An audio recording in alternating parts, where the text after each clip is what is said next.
Now, it is the season of giving, and many are getting ready to give holiday tips, right, to workers who help them take care of their homes and families. Makes sense. A new survey from Bankrate found that the majority of people who have housekeepers, childcare providers, and teachers are planning to give them a tip for the holidays. Meantime, at least a quarter of U.S. adults plan to tip their landscapers, snow removers, mail carriers, and trash collectors. This is all adding up, and the percentage planning to tip across all those industries has gone up over the past 3 years. For more on all of this, let's bring in Bankrate senior industry analyst Ted Rossman, joining us from, Pleasantville, New York. So Ted, who do people give holiday tips to, and is there a standard amount? Because this all sounds like a lot.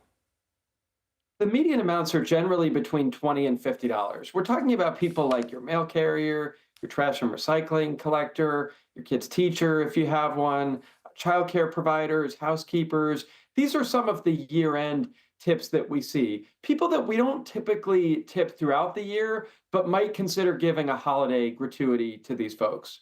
Okay, so nothing too steep. Is a holiday tip just essentially giving a gift to someone who's working, or is it really a thank you to kind of make sure you have great service come next year? It could be a gift, especially for teachers. They'd probably be less likely to view it as a tip and more likely to view it as a holiday gift. Now, there is some strength in numbers too. Maybe you pool resources with other parents in your kid's class and everybody gives 10 or 20 bucks, and then that rolls up into a nice gift card for the teacher. Another school of thought on this is sometimes people recommend tipping equivalent to one service. That's more appropriate for something like a housekeeper, for example, or if you have a regular nanny or babysitter, maybe whatever you pay them for a given visit, you double it around the end of the year, and then that's the holiday tip. Okay. You could even consider that for people that you do tip throughout the year, like your barber or hairstylist. Maybe you normally tip 15 or 20%. You bump that up to the cost of one visit around the holidays. There is a lot of holiday generosity here. We tip for different reasons. Around the holidays, it really is just a nice thank you. It's less so some of the other reasons. Sometimes people tip to get better service next time or because they think it's expected.